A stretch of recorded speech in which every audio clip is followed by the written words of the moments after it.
And here it is. It says you're live. Got it.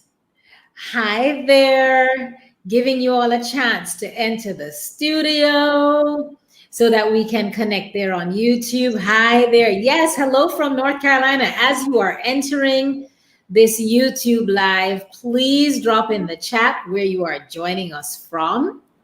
For those of my friends who are on Instagram, I want you to hop on over to YouTube and join me on YouTube for sure. Hop on over to YouTube so that you're actually getting the full. Hey there, Yvonne from Canada is in the house. Welcome, welcome. You definitely want to hop on over now to YouTube so that we can continue this conversation. And my guest of the moment, she is here. She's literally in waiting so that we can start the show off. Ashley, come on over to YouTube, please. Join us there. Hey, Dee, thank you so much. Good to have you here. Yes, folks, YouTube is the place. Hop on over. If you're not yet following me on Real Talk with Marsha-Ann on YouTube, for your ease and convenience, click the link in my bio and you'll be able to join us there. You want to come because I believe we're going to learn a lot this evening. As women, we've got to learn from each other. As women, we have to support one another, I believe. Theresa definitely has a topic that will be riveting for all of us, and that is behind the face. And that's a word that's going to be coming to us from a rape and domestic violence survivor. The word is survival. So we're going to hear more from her. And so I'm saying join now on YouTube so that you can catch us live. And for Instagram, I'm telling you bye because it's time to hop on over here. All right, join us on YouTube and I will see you shortly.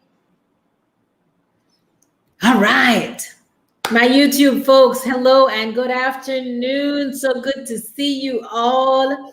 Thank you so much for joining. Tell us where you're joining us from. To my Facebook users. So North Carolina is in the house.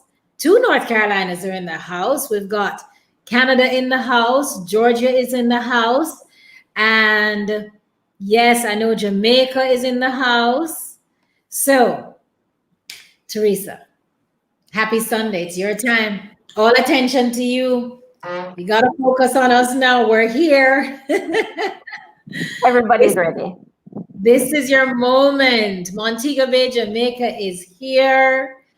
And we are so ready for you. We really are so ready for you. And I can't help but say thank you so very much for joining.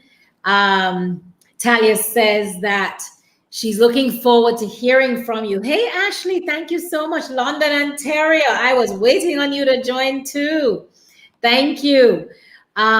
You know, folks are really eager and waiting to hear from you, T. And truth be told, we know that it's a Sunday and you have your family obligations and you have chosen to give us your time. Give us your time in an effort to really ensure that at the end of the day, we all would have learned something or 2 or 3 from you. But also we're going to learn what we need to do to take some amount of ownership about things that we can be responsible with helping with, whether it's being a voice, being a support network, being a part of a foundation, you know, whatever it is, we're going to lean to you for your guidance. So I also have an obligation to tell my folks thanks. I want to tell them thanks for being so gracious with me, especially over the last 3 weeks. I was not able to function in my usual capacity. I gave myself grace. I took the time out to really just pause in the valley. And that's what happens when there are times you must know when it's time to pause. And pausing is a strength.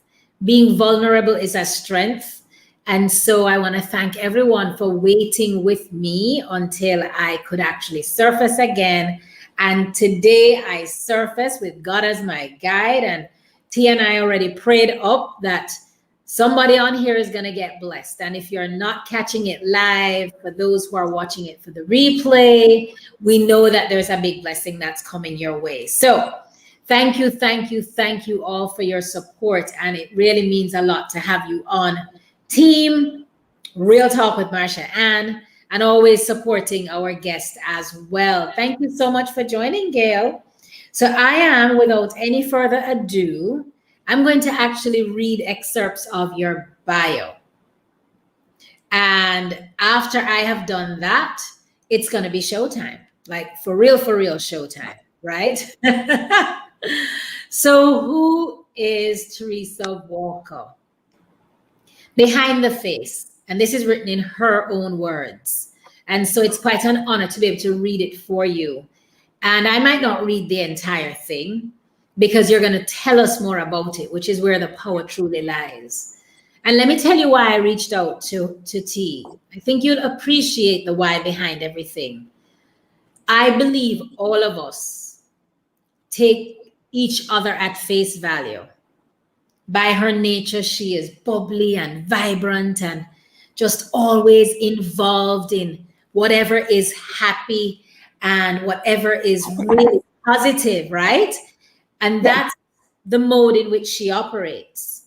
I have had to interact with her because she's a part of the entire pageant that took place in Montego Bay and really revived what Montego Bay did not have for many, many years. And that's taking ladies from the West. Somebody's chiming in, Ashley's chiming in and saying she's a beautiful soul. But she has taken ladies from the western side of Jamaica and have really invited them to be poised and positioned and postured to face the world, regardless of where they're from. But I found a post that she made, and Theresa made that post, I would say maybe 2.5 months ago, maybe 3, time flies, not sure. But she made a post on social media. And this was the post that I read, which led me to saying to her, I need you. Behind the face. My name is Theresa Walker, and I am a rape and domestic violence survivor. I was 14 years old when I was taken by my mom's taxi driver and beaten unconscious and raped, then threatened into staying silent about being raped. There was no one I felt comfortable enough telling anyways. And I know Mom would have said it was my fault. So I stayed quiet on the outside. But fear, anxiety, anger, shame, and regret loudly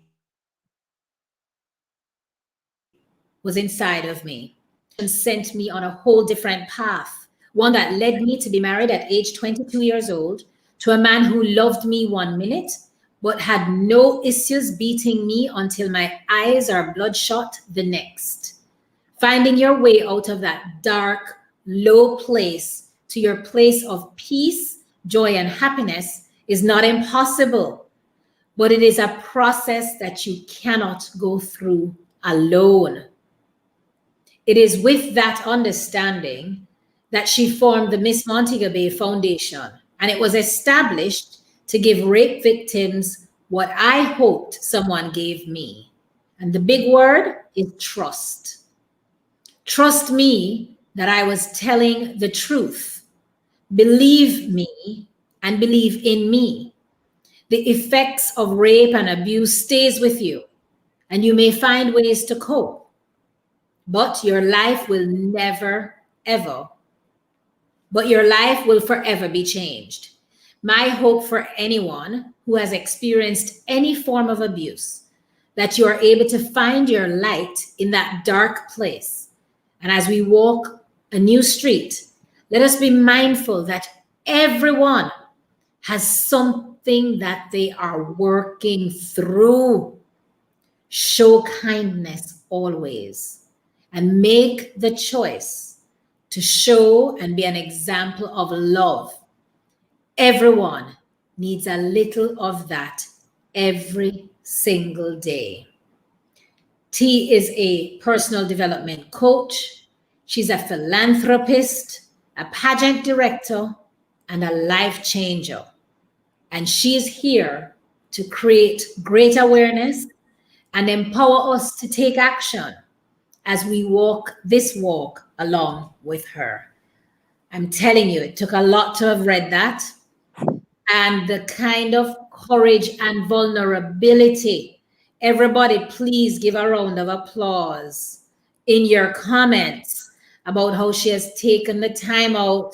Drop a comment, give your round of applause, drop an emoji of choice, because really and truly, for you to take the time out to share your journey with us. And here is what I know.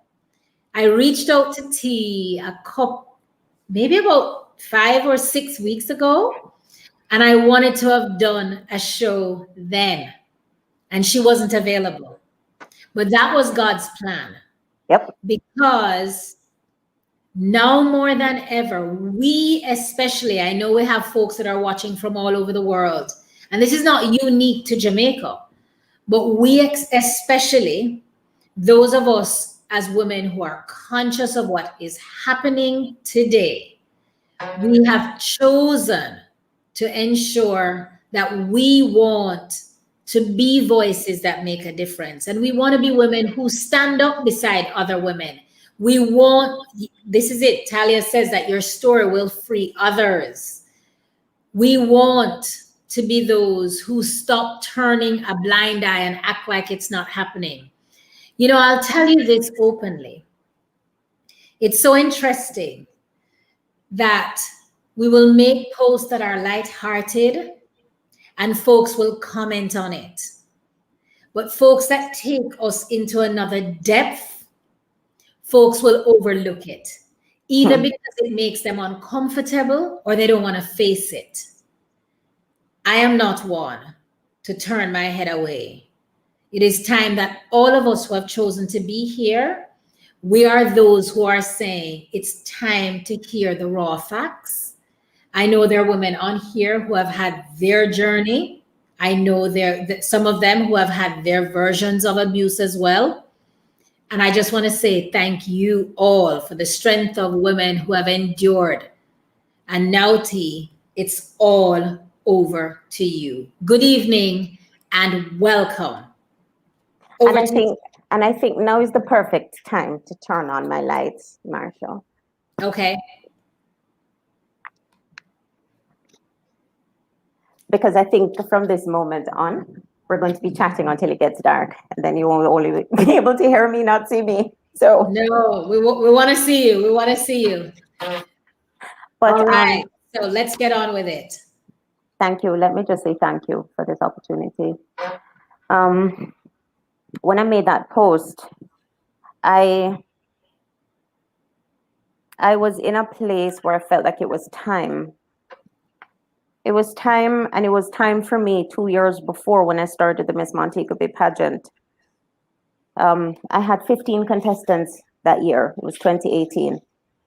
And we usually do a 2-month process of training. And during that 2-month process, one of our contestants was raped. And because the girls had gotten so close, you know, they formed this bond, the sisterhood. We shared the unfortunate incident with the other 14 contestants.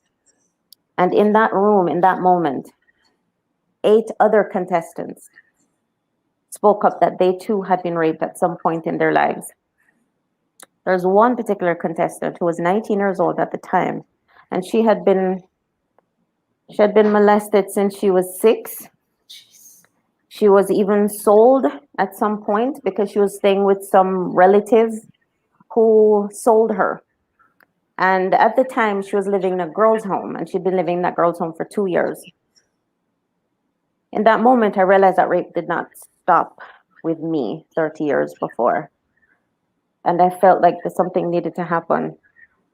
Part of the process of the Miss Montego Bay pageant, and some of the things that we really want to be able to do with these girls, is to train them in areas that empowers them as human beings. Like you said before, it's to take them out of their neighborhoods. They're not their neighborhoods. They're unique individuals with greatness. And our training program is geared to do just that, is to be able to unlock that inner greatness. Because once you know, you can't unknow. And though they will have to go back to their respective homes, but you'll not be the same person because you can't unknow what you know. So I felt like I know what rape did to me. And the biggest thing it does, it takes your power away. You feel absolutely powerless. And for me to successfully empower these young ladies, to set them on a path to greatness and expect them to stay there, the first thing I have to be able to do is allow them to feel empowered. And if they are walking around with that stigma of rape, with that unresolved rape, there were so many tears in that room. Because see, if you talk about it and you still cry, you haven't gotten over it. It still has you. And in that room, none of that was resolved. And every single woman in that room held themselves responsible because that's what society has been telling us. It's our fault. And so we think something is wrong with us. Luckily, you have women in that room who were raped, but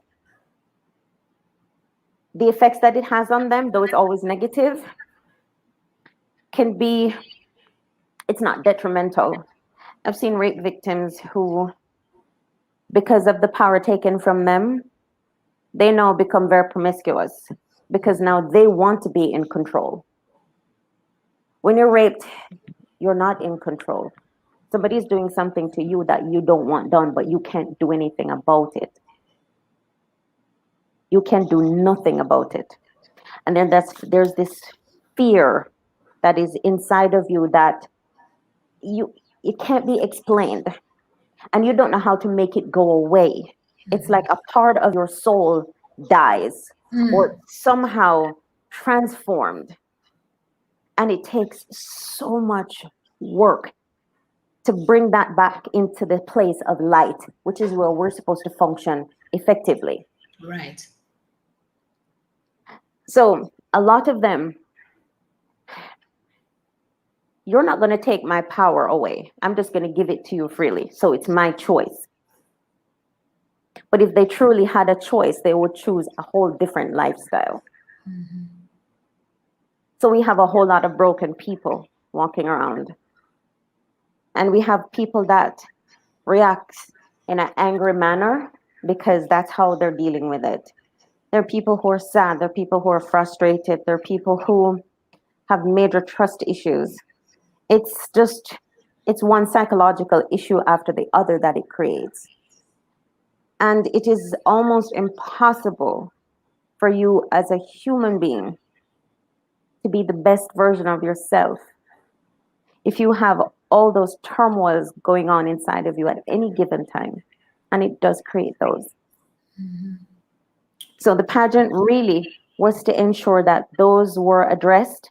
And I felt like, okay, you know what? If we are going to really empower these women to be strong, to be motivated, to be empowered, to be leaders, to be their best selves, that's the first area that we have to address. And therefore, the foundation was born. And as the foundation was born and we launched 2019, and we started having young women coming to us from all walks of life with their stories. And I break with each one. And I'm telling these girls, you know what? You have to talk about your experience. You have to get it out. Don't keep it inside of you. You have to get it out. I realized that I was not doing that. It was in that same breath, I went to one of the local hotels here in Montego Bay. My company does business with that particular hotel. And so while I was waiting for to do the delivery to that property, I was waiting at the gate. The man who raped me 30 years ago walked up to my car. And he was just staring at me, like standing directly in front of my car. And he was staring at me. And then he came to my passenger side and he knocked on my window. And I'd spoken to this man since. And I was shaking. I'm not sure why, but I felt emotions that I was not supposed to feel. One and two, I realized in that moment that this man was more bold than I am. I didn't do anything wrong. Why am I the one shaking? Yeah. It should be the reverse. See, in that moment, I felt that this man had power over me. He still had control over my emotions. I had a problem with that, Marsha. I had a big problem with that. And in that moment, I looked in my own mirror and I said, Theresa, you can't empower young girls through your foundation and help them to get past where they were or they are if you haven't done that yourself. You never face this. This man should not be confident enough to face you when you wouldn't be confident enough to face him. So we need to do something about it. And that was what empowered me. If I'm going to ask my girls, my victims, my young women, and even sometimes young men to talk about their attacks, I have to be free to do the same. And that's when I made that post. And that was the first time in my entire life I was publicly speaking about that. Wow. My husband was shocked because I didn't have the conversation with him, but I know if I did, I wouldn't have done it. So I had to get past that fear that I still had 30 years later. Though I felt free, I didn't feel free. Right. And I never reported it either. And I said, you know what? That's my next step. That's when I'm truly free, is to be brave enough to go to the police station and sit down and walk through, because that's something you never forget. No matter how long it is, you will never forget. And I sat there in that police station and I told my story. And as I spoke every single word, it's like a cancer literally leaving my body. It was gone. And I felt light as air, and I've been dancing ever since. Ah, my Now God. you understand the dancing. I understand the dancing now because you are free. Yes. Wow. So now I feel like, you know what? I can truly help these young women who are dealing with this. I can truly, because I'm true to myself, I can truly say to them, this is what you can do. This is what worked for me. I hope it can work for you too. But you don't have to hold on to this. You can literally let it go because you didn't do anything wrong. And the moment you realize that and is able to let it go, it happened. Like a whole lot of things happen to us in life. And the longer you live, the more things are going to happen to you. But they're just a part of who you are, what your experiences are. They make you braver, stronger, smarter, tougher. It's your choice. But what I want to say to my young women, and I will always remind them, you are only responsible for you. You're not responsible for anybody else. So anything somebody does to you, you didn't make it happen. It's their choice to act or react that way to you. They could have made a positive choice the same way they made a negative one. It didn't matter what you were wearing. It doesn't matter what you said. It didn't matter that you were drunk. That's what you did. You being drunk didn't rape you. You wearing a mini dress didn't rape you. You flirting didn't rape you. It's somebody else's actions, somebody making that decision to react that way to you. They're responsible for their actions. They could have taken you home because you were drunk or gotten you a taxi. Or they could have wrapped a towel around you if they thought you were inappropriately dressed and they didn't think it was safe for you to be in that kind of condition. And you're flirting, okay, they could have said, you know what, miss, that's a dangerous practice. I suggest that you stop. But those are not the choices they made. Rape is a choice. Violation of any kind is a choice, just like anything else is a choice. This conversation between the two of us right now is because I chose to be here. Everything else in our lives is a choice. You're not responsible for somebody else's, you're only responsible for yours. Wow. This is so gut-wrenchingly deep, but yet still it's also so liberating to hear your approach. And I think what affects me the most, even as I read your story, is the tenderness of one's age. When you can be robbed of your innocence by someone who wants to violate you, and for you to meet so many others who have had that experience. So the question is, since you have shared that post, I'm sure you've also gotten several others, other than them saying, oh my goodness, I can't believe, and admiring the strength of the woman that you are. But there are others who would say to you, help me out of this valley. Help me. Tell me about those experiences of others who have come to you, because really you are now the light that they need. When I made that post, it was in the heart of the pandemic in the first year, last year, and everybody pretty much was in quarantine. And so face to face interactions were not possible. And one of the things that we vowed to do with the foundation is to have group therapy sessions. So we'll have, victims come together and we'll all share because everybody in that room would have had similar or same experiences. And so we'll provide support for each other. There'll obviously be a therapist present to walk and talk to everybody through their different processes. But we'll provide support because you'll be amazed the minute you start talking about this stuff, how much you realize you're not alone. There's a lot of people out there that has experienced this, and but a lot of people, like I was back then, you stay silent.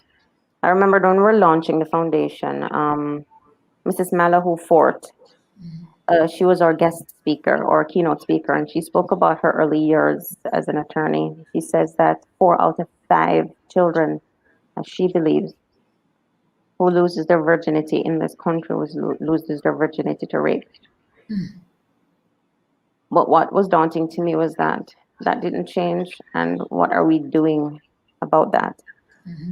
And I realized that it's up to us as the individuals. And so, because the face-to-face interactions were not possible at the time, we started a Telegram group. We do have our Instagram page, Miss Montego Bay Foundation. We do have our Facebook page, Miss Montego Bay Foundation. So a lot of people have reached out to us through those pages. We formed Telegram group. The Telegram group we chose because it allows, some level of, security where if you don't want to share your phone number, you don't have to. Right. So we have a therapist, we have a licensed psychologist who's part of our group.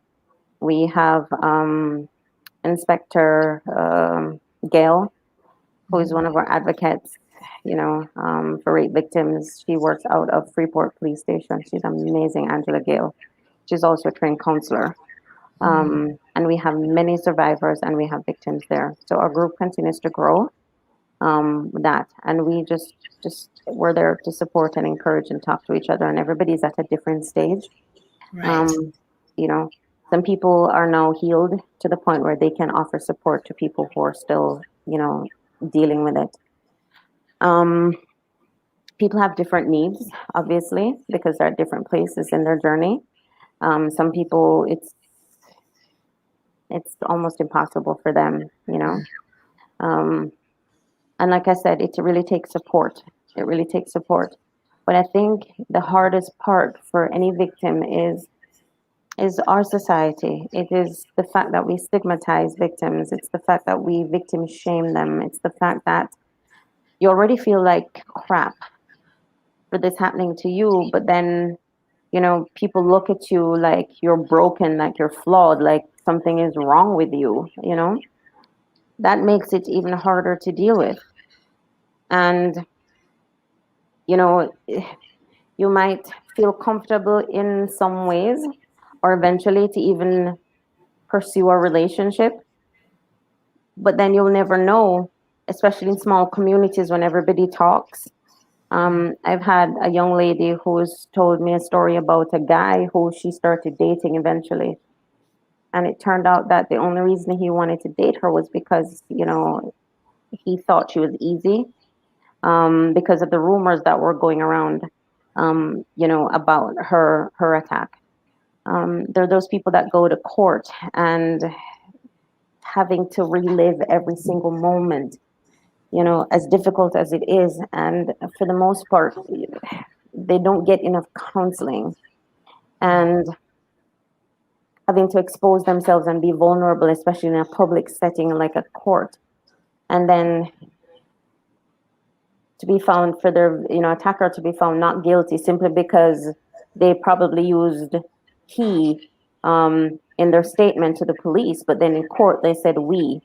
It's just there's those small things, that, and then there's no protection for the victim, but and therefore the aggressors, they're just free to walk the street.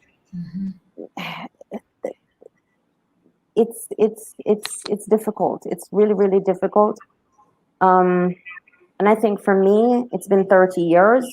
I've been gone for a while. I'm now an adult, so it's easier for me, but I know now, and in the 80s when I was 14, it's different now for a 14-year-old, Right. So I can't even relate.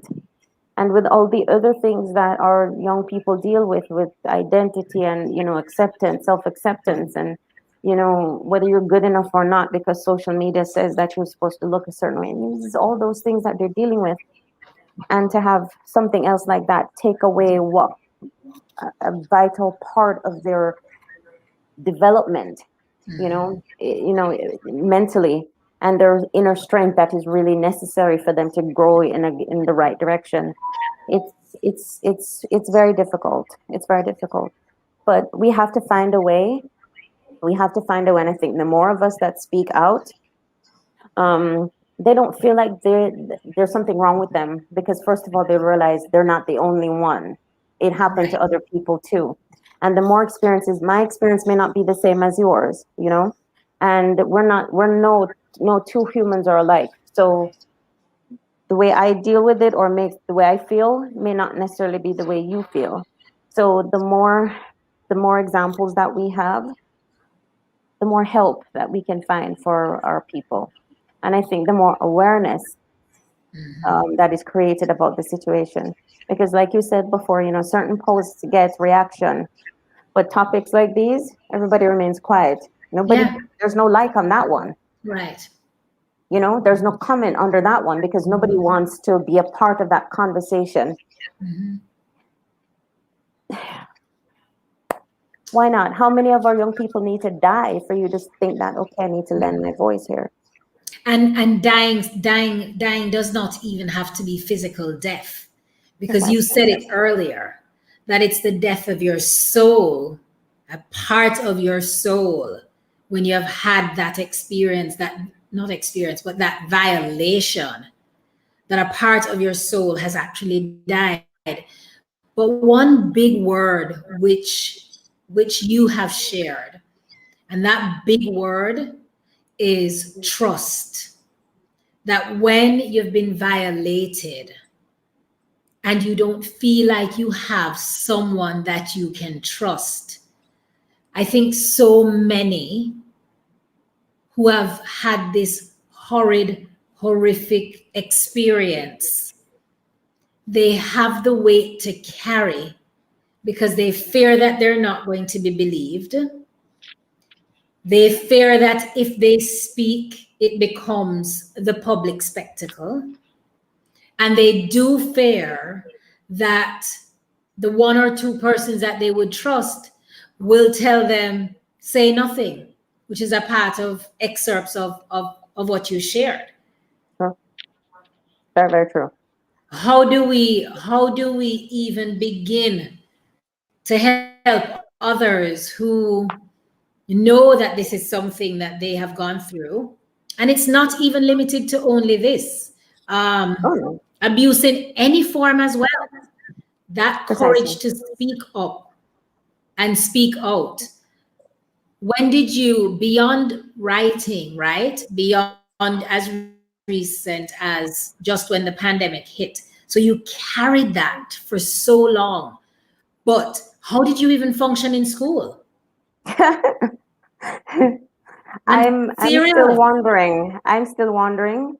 Um, I often know that I look back. No, hindsight being 2020, and now being an adult, and they're like, how did I? And I think that your strength, it takes a certain level of strength that you did not even know you possessed.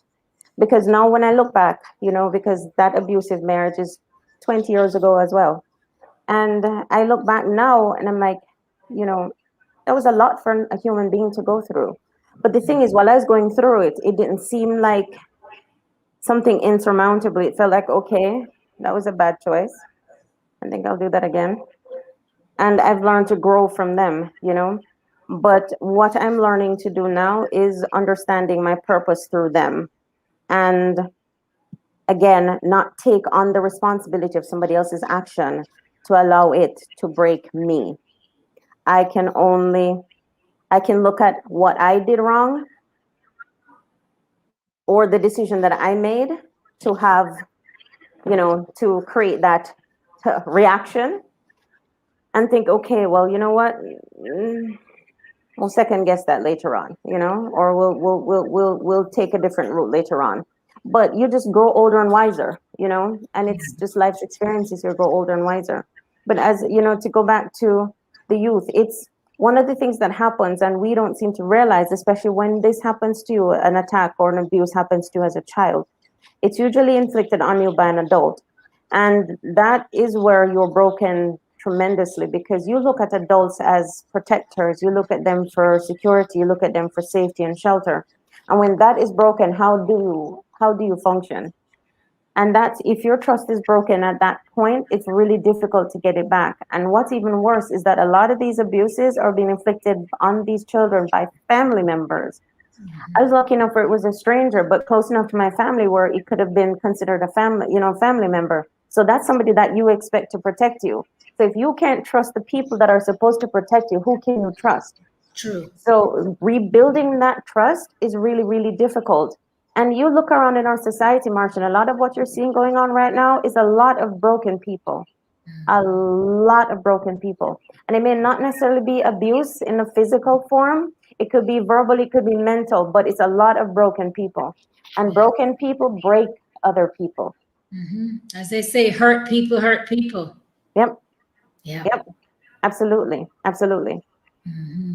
So Someone this says is it that best. this is kind of like the gift that continues giving. It's that snowball effect. And sometimes, and that's why I always say, you see when somebody acts a certain way, especially negatively, try to be that positive example for them. Try to be that light for them, because they only know how to act one way because that's what they're used to and that's what they're expecting. They're expecting negativity, and therefore they're going to almost operate on the defensive because they're expecting to be attacked. But surprise them. Don't attack, and then they won't know what to do. So many are carrying so much. And really, what you're saying too is that we need to judge less Exactly. and empathize more, because we're living in a society that, someone just said it, that we all have different masks. Which one to wear is dictated by where and who you are with. And I will say this, I strongly believe that the literal mask society that we're now in, because we're having to wear physical mask, it is 10 times worse, because people are literally behind a mask, hiding emotions, hiding hurt, hiding bruises, hiding their pain. And it's so difficult to be able to get folks to be engaged and encouraged, because now the world is closing in around them even that much more. And support is key. That's definitely true, because I think that especially with this pandemic, and a lot of the things that we hide behind, our social activities or jobs or, relationships or, just activities in general. That's what we've used to mask who we truly are, and whatever emotions that we feel, especially negative ones, we'll just kind of, sweep those under the carpet and we'll kind of use something else as a fix. But once all of those things have been removed from us and then we're just left with us, what happens? And then we're now left with ourselves for an extended period. So you can pretend that you are who you pretend to be for a little while, but after a while, you have to drop that facade and you have to be true to yourself. And I feel like this pandemic, it brings out what's inside of you. So if there's good inside of you, that's what it's going to bring out. If there's bad inside of you, that's what it's going to bring out. But for those of us who understand that we are humans and we've been broken, and therefore sometimes that brokenness creates some bad, realizing it, owning up to it, and then changing it. Because at the end of the day, we will always have a choice. So eventually we'll all be unmasked. So don't get shocked when some people, and so now I have no expectations of anybody. Whatever is presented to me, that's what I accept. I don't pretend I know everything. Whoever you present, that's what I'll accept. I can only control me. I can't control you. And for me, as long as I've lived in emotional turmoil, being at peace is very important.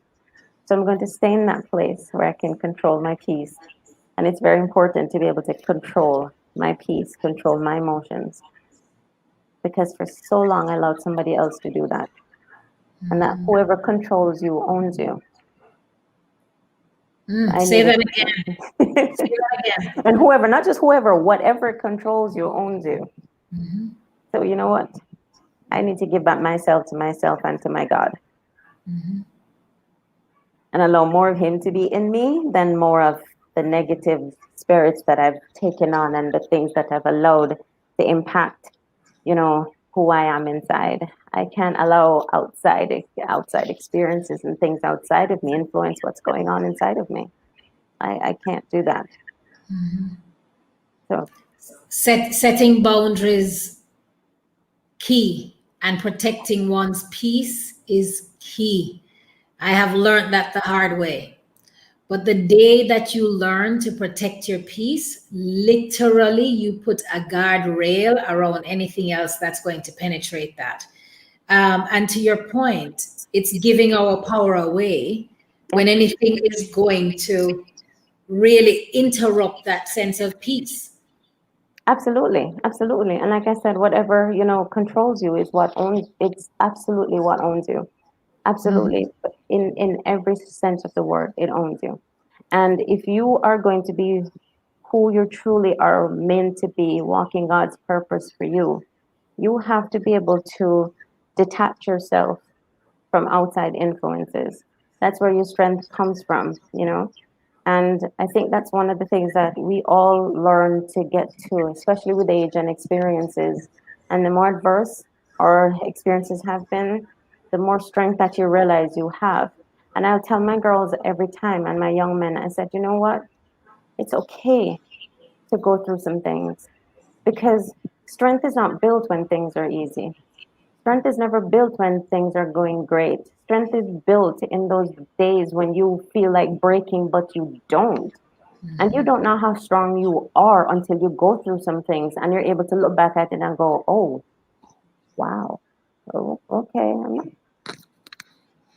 I'm not so bad after all, It may not feel like it when you're going through it, but when you look back at it.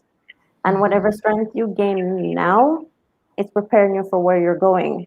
Doesn't mean that you're not going to have hard times. Hard times are going to come. But you know within you that you have what it takes to make it through those. And you have that confidence in yourself.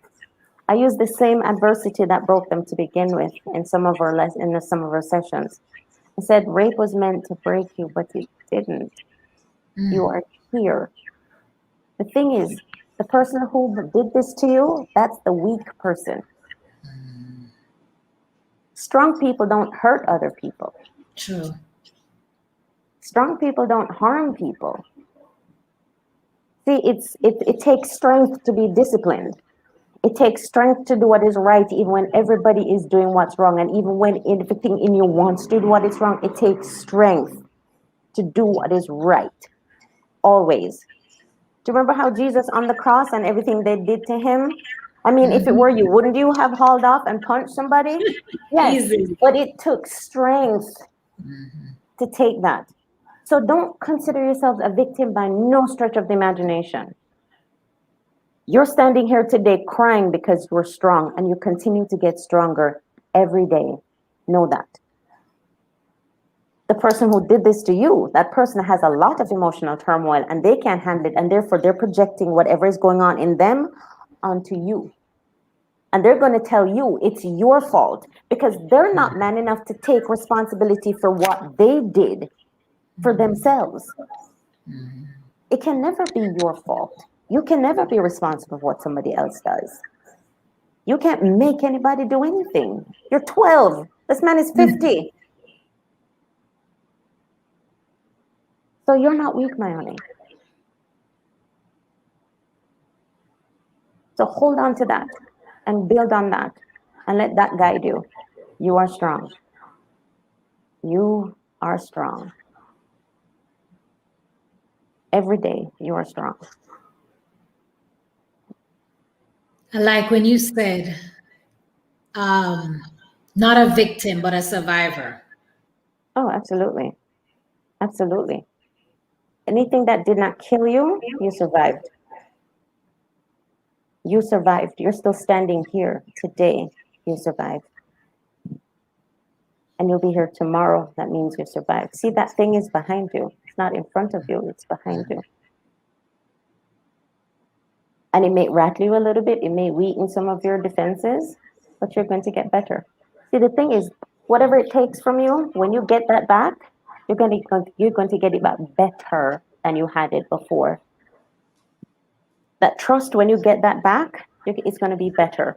That courage is going to be greater. That bravery is going to be greater. That strength is going to be immeasurable. You are going to be better. But you're not going to be able to do it alone. Right. Always reach out. There are organizations out there that are willing and ready to help. And we'll never judge you. We don't hold you responsible in any way. We're here to make you better. Our focus is just on you being your best self. That's it. What happened to you is behind you. We're here to help you move forward and grow. That's our purpose. There is pain. There is pain in your purpose. Is really the bottom line. There's so many comments on here that I have to be able to share some of them with you. You know, Lorna says, as women, we need to stand in the gap for each other. We're too judgmental of each other. And instead of reaching out to help, we add to the issue. Yep. Fact. True. You know, judge less and empathize more. I strongly believe in that. Empathy is missing in the world today. You know, protect your peace. I am an advocate of protecting one's peace because turmoil will come in so many different ways. And what Theresa is telling us is an application to so many different areas of our lives, right? Protecting our peace is vital. And how do we know when we're not in control? To your point, when that man came to your mirror, to your window, naturally though, oh my gosh, I don't even know how you drove after that. But anything that triggers us to the point where we feel like we've lost control in any fashion at all, whether it's a person, an environment, that's when we know we have more work to do. Because once we're triggered, it means we've got unresolved issues, right? Exactly. Deborah spoke about the mask and the maturity to unmask and tell others that who I am and embrace ourselves to try to use these experiences to build us up. And eventually we'll build up others, which is exactly what you're doing. And strength is built while you're going through adversity. Ashley says the sad part about this is the loss of trust. in society because of their judgment casted on those who have been raped. Fact. We hear it all the time. True. Absolutely. Absolutely. I But it remember goes back recently, to empathy. somebody told me about a case with her aunt. She's 60 and the aunt was raped. And it was a man that broke into her house and he was wearing a do-rag over his face and he attacked her with a knife. She somehow, during the rape, was able to get him to drop the knife and grab the do-rag off of his face. And when he fled, he left the knife and the do-rag and she was able to turn it over to the police and they were able to apprehend the suspect. And the people in the community were saying, oh, it's her boyfriend, and because he didn't give her any money, why she's calling it rape. You know, it's so easy for us to speak negatively about each other, and I don't understand. And like I said, you know, broken people break other people. If we don't know, and always know, you don't know, you're not walking in somebody's shoes, you don't know what's going on in their lives. Stay out of somebody's home that you don't pay bills in. How do you know somebody else's story? You have to focus on your own. Focus on your own part. Focus on your own life. Focus on making your own impact. What other people do does not affect your quality of life. Only you control that. So that's where your focus needs to be. And if nothing else I learned in this year of this pandemic is that, and I'm reminded every day, is the fact that everything we do affect each other. We're all connected. All 6.5 billion of us on this planet, we are all connected. And this pandemic just shows us that. I'm sure this started with one person and now billions of us are, you know, infected. Come on, people. So the same way we can affect each other negatively, how about we try something positive? You'll be amazed. Yeah. It's not difficult. It's a choice. Yeah. And if you just take one day, let's say on a Monday, we're making it our mission. We're going to positive Monday because it's not just for that other person, it's also for you. You will be so much happier when extending kindness to other people. You'll be so much happier when everybody that you meet, you greet them with a smile. You can't smile and it does not make you feel better. Compliment somebody. You'd be amazed how you feel at the end of that day. Let's start that movement. Start tomorrow. Yes. Call it positive Monday. You don't have to be positive for Tuesday to Sunday, but just Monday. Start with Monday. Right? Start with Monday. And you'll be amazed. You want to do it Tuesday too. Yeah. Because it doesn't harm us in any way. But it's our individual. You know, it takes the action of one to change this world. And there are people that we're hearing about today that we've never met in our lifetime, like the Gandhis and the Mother Teresas, you know. And they've made an impact, and they were not rich people. Right. So it's not money. It's just their individual actions. That's it. You don't have to be rich to make an impact. You don't have to be rich to make a difference. Because it just takes the action of one. And you'd be amazed that one person that you get on the train that morning and you smile at them and said to them, have a great day. Or that lady in the grocery store that you tell her, you know what, you're looking very pretty today. And probably that's the only kind word she's heard. And she's probably thinking of ending her life because we don't know what she's been going through. But that one kind word from a complete stranger gives her hope. You don't know. You don't know. So do it. The same way you don't know how the negative words over this pandemic, we have so many people committing suicides, children. And you know why? Because of things that were said to them. You don't know the things that you say negatively, how it affects somebody's life. Somebody could be the next great composer, the next great attorney, the next president, next Nobel Peace Prize winner. But you said something negative and it just changed that trajectory, it just changed that direction that that person is supposed to be. But you could also say a positive word and it sends that person into that direction. Positive never breaks anything. Negative does. Positive builds. So At the end of your life, what side do you want to think? You want to be on the side that built or the side that broke? It's all a matter of choice. So every day when we talk negatively about a victim, that could be the next Oprah Winfrey. But she never got a chance to blossom because your negative words cut her down and she stopped living. He stopped living. So remember, words of power. So use your words to give life. Use your words to build, not to break.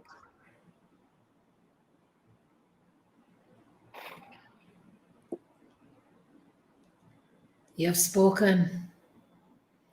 And we have felt every single solitary word. We really do have to stand up for one another. Absolutely. Right? Yeah, we've got to stand up for one another. And you've said it best. You know, I think that we've lost so much of humanity, but even if we begin with just one, you know, this person says that all we need to do is to uplift each other whenever possible. And we all have so many ways in which we can do that. And if each one takes on this charge, we know we're going to be in a better space. Absolutely. Without question, right? And to be so sensitive to see and hear what's happening around us, because also a lot of isolation, that sometimes we're so selfish protecting me and my, that we lose sight of someone that's to the left and right of us that may need help. And we're too busy or too focused on self. So today is the day that we need to be remembering that we have work to do. And it begins and ends with us. Yeah, each one can lift one. Absolutely. Absolutely. Each one. And yes, go back to the old days where we're being our brothers and sisters keeper. That's it. That's it. I mean, look at us this evening. We are literally joined together with a mission to say at the end of the day, once we've heard from T and we've gathered and have spoken, whether in the chat or thoughts are coming through your mind, maybe she has rehashed some things for you that you have experienced in your own life. But remember this, all of us in one way or another, whatever pain that we've had as a part of our life's journey, it needs to actually be added to the purpose that we're on this earth to do. And that is to deliver someone else out of their own story in one way or another. We all have it in us. And our spirit of compassion and care one for another has to be heightened today. Wow. You gave it to us, T. You gave it. You gave it. You gave it. You gave it. You really did. For those of us who want to learn more about the foundation, and if there's anything that we can help with for the foundation, you can let us know how. You know, if it is that there are those who can do any speaking engagements, if there are those who have had the journey and are now strong enough as survivors who are able to speak, they can connect with you and direct message you. Whatever is happening for the foundation to thrive, to support, you can go ahead and let us know. I'll type in the chat, and it's been in my, give me back your Instagram again. Miss Montego Bay Foundation. Miss Montego Bay Foundation. So folks can connect with you via direct message. Yes. There. And get, I made an error. It's Miss Montego Bay. Sorry. Talia is my normal scribe, you know, and she's on here. Montego Bay Foundation. Yes. Got it. So I've put that in the chat, and I want to say thank you for pouring out And I know rehashing, but also with such conviction to make a difference. And we could never have done it this evening without walking away. I know I'm walking away richer, stronger, and more mindful of being sensitive. And to the point that you have made, we need to understand that there's so many who have their own story. And so a part of our job of helping is to support. And also, I think what's very important, stop turning a blind eye. I mean, wherever it is that we see and know, see something, say something, do something, even just being compassionate and sensitive. If you know you've seen somebody that you know and they have become so different in what you know them to be, something may have happened to them that have had them derailed. Maybe you are the person to help that person. Since doing Real Talk, I can't even say the number of direct messages that I have gotten in this last, it's not even a year yet, but in this period of time, for women and young girls who are literally crying out for help. And what I believe we need to know today is that we are not counselors, but we must be able to know where to give direction, Right. and guidance and recommendations. And to the point, we could be that one person with the ability to save a life, because we're speaking life into somebody who could be considering it being their last. And so you've given it our all. Commendations to you. Talia says this was very, very powerful. You know, I mean, as I said, I know there are folks who have their own stories to share, and they too are survivors and overcomers. But at the end of the day, we salute you. It's the first time that you've done a public talk on it, isn't it? Yes. Absolutely, absolutely. But you know, for me, like I said, you know, if I'm empowering women through our foundation to talk about their own stories and to help them to rewrite theirs, I have to be doing the same myself, and it's therapeutic. It's therapeutic, and realizing that I can talk about it and not be affected, you know, negatively, emotionally. I know I'm making strides, and I will never tell anybody that this is something that you learn to live with it. It's like, you know, losing somebody that you dearly, truly love. You learn to live with them. Doesn't mean that you don't hurt, but you learn to continue life successfully anyway. And it's one of those things, you know. I remembered initially I was very afraid. Like a lot of these girls, you know, I tried to commit suicide, and that bothered me. The fact that, you know, you think you're a loser and you can't even kill yourself. You're even more a loser. But you know, somebody once said to me, "You're afraid. That's okay. Do it afraid." And I continued to do it afraid until I wasn't afraid anymore.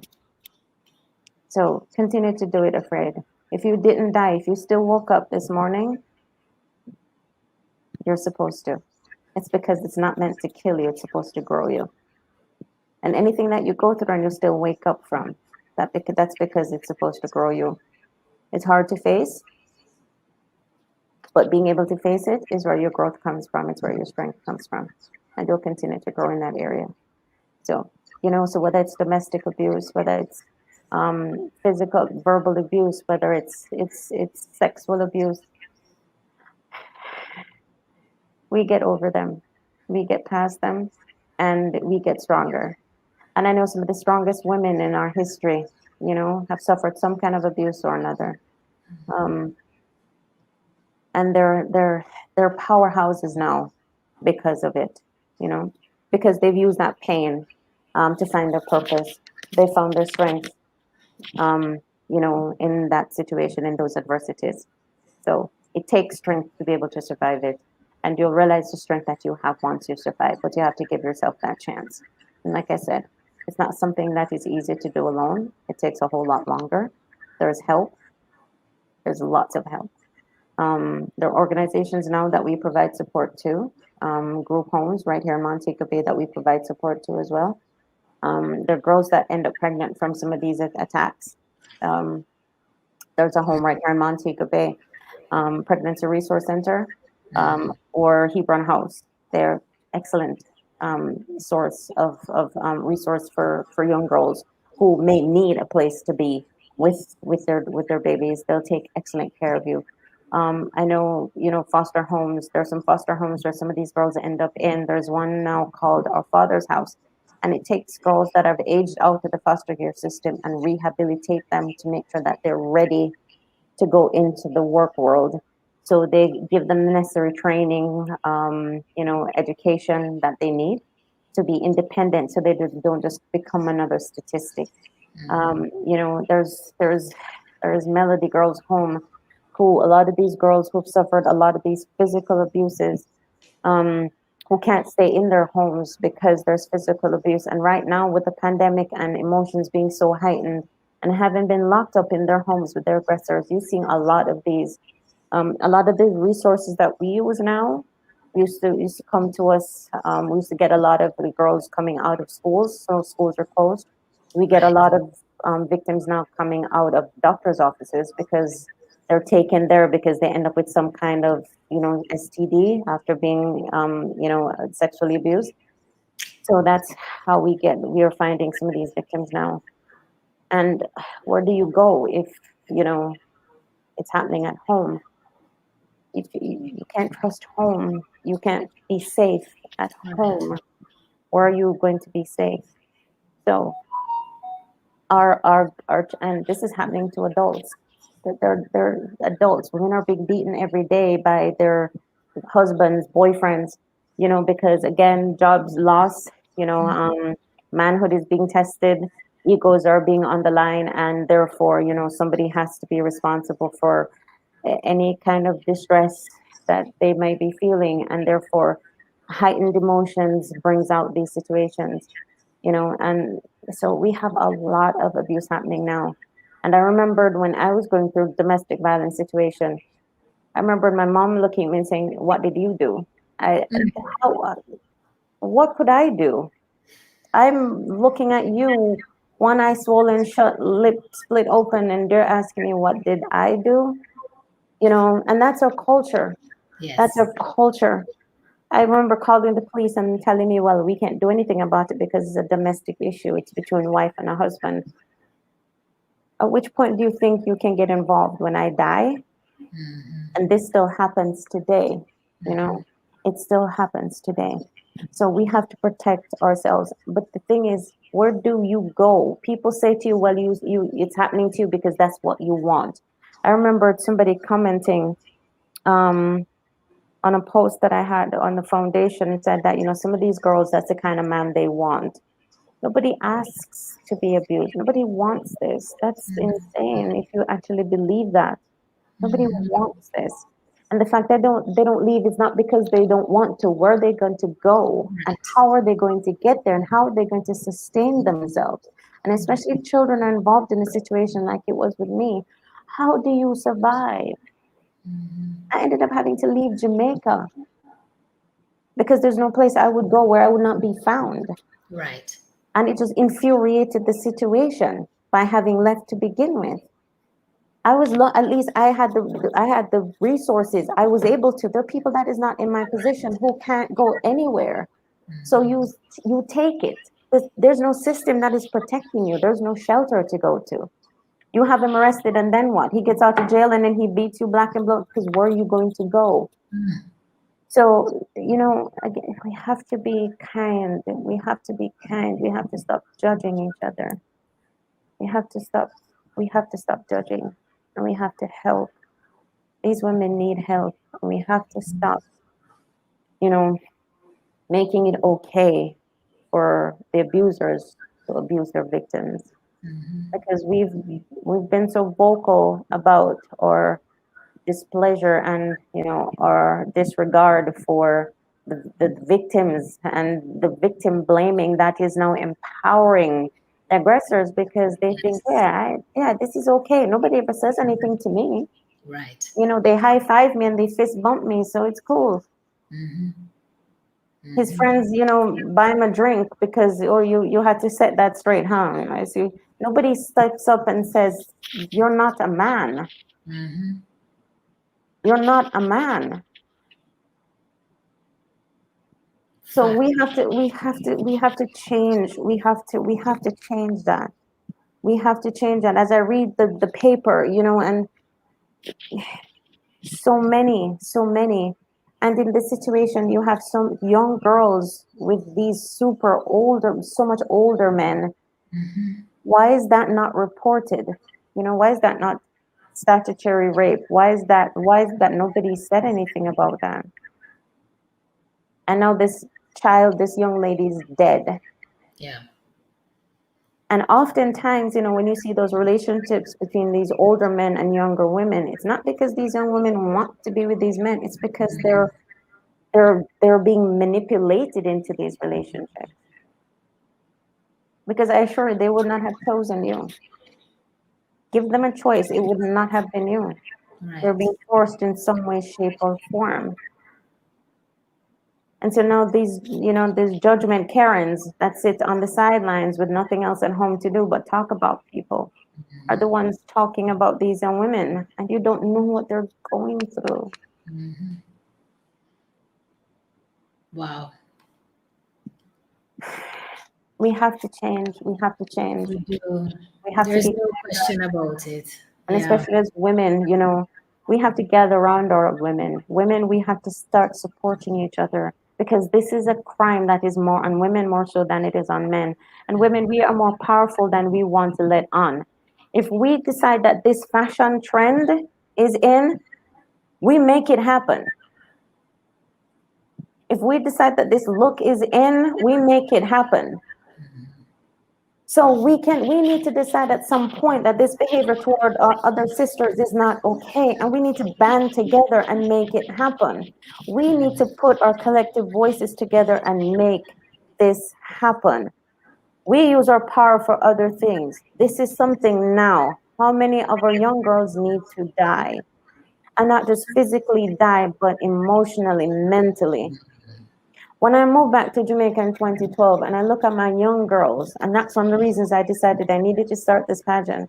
When I look at my young girls and look how much they didn't seem to have any care, they've lost poise, elegance, sophistication, ladylike grace, and mannerisms. Those things are out the window. I was in shock because women didn't look like this when I left 12 years before. And I needed that back. I needed my women to be women. I needed them to start seeing themselves as the valuable human beings that they are. I needed them to see that because there's a beauty in that. There's a power in that.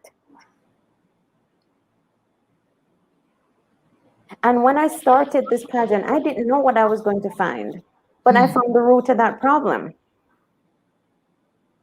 And as I continue on this foundation, I realize how great this problem is and continues to be. So if I'm going to reform my young women in the West through the pageant, and as our slogan states, we empower our women to grow our city.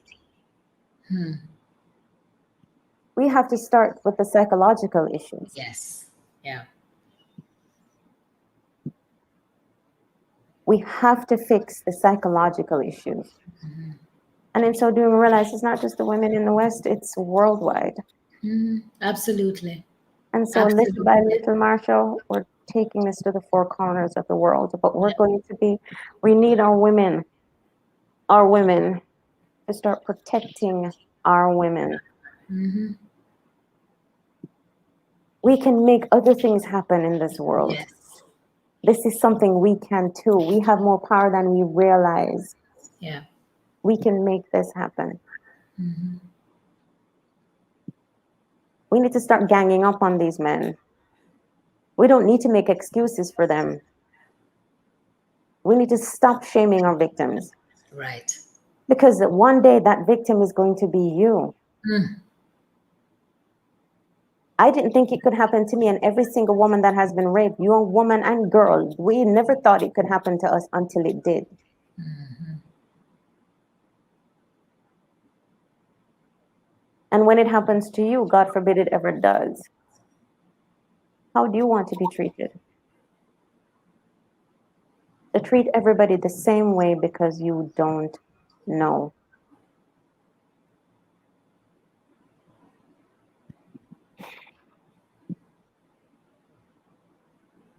Thank That's you. my word. You're welcome. And I thank you, Marsha, for this opportunity today, because this is something that I'm very passionate about. I don't Mm-hmm. think I survived this just for it to be an Instagram post or a Facebook Right. post. It Right. is to make an impact, especially in this time. I Mm-hmm. know that we tried to make this connection before and it didn't happen, but I am somebody who knows that nothing happens until it's supposed to, Right. because this is doing what it's supposed to do. That you or Mm-hmm. I will never know, but Right. it's doing what it's supposed to do, and it's Mm-hmm. hitting the right person at the right time. So Absolutely.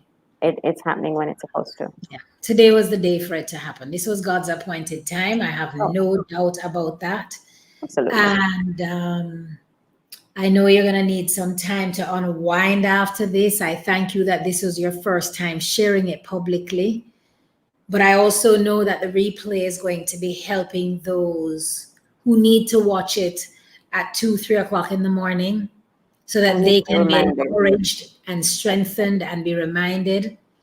You know, somebody on here has shared it. You did great and have encouraged me. I'm writing my story as well. And that's Talia, who she is writing her story now. I've been Um, told many times to do that, but I yeah. thought that I don't have an end yet, so I can't write the story because it still doesn't have an end. But I think I'm Well, there now. perhaps you are doing part one. Yeah, You don't have to wait absolutely, on, yeah, you don't have to wait on an end. You're doing part one. absolutely. So may God continue to bless you, keep you, use you, preserve you.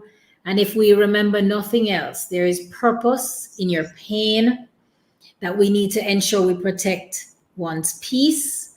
And we need to ensure that we empathize and encourage one another, quit being judgmental, stop the victim shaming, and allow as women and girls to stand together one with another Yes, so that we can really push back the darkness that has come upon us. So, Talia says, why does it have to be forced? Hey, coming from a tomboy. Um, yeah, no, really, it's Talia. I think one of these days you're gonna have to come and share your story too. But I really want to say thanks again for making this evening possible. And thanks for just surrendering your all and being vulnerable to share. Blessings upon blessings to you. Thank you so much, T. my You'll pleasure. get a chance to get the replay for yourself. I know this was heavy, so you're going to need to go and meet with your hubby That's and what just wine is for. have a glass of wine and unwind. Thank you so very much. Blessings, blessings, blessings. Thanks, Marsha. Bye, See you. everyone. See you all Bye. next week, Sunday. Thank you all so much for your time. See you next Sunday. Thanks for sticking with us. This was really very powerful. And I pray that you have a beautiful and a blessed week. Take care, and I'll see you next Sunday, God's willing. Thanks so much for joining.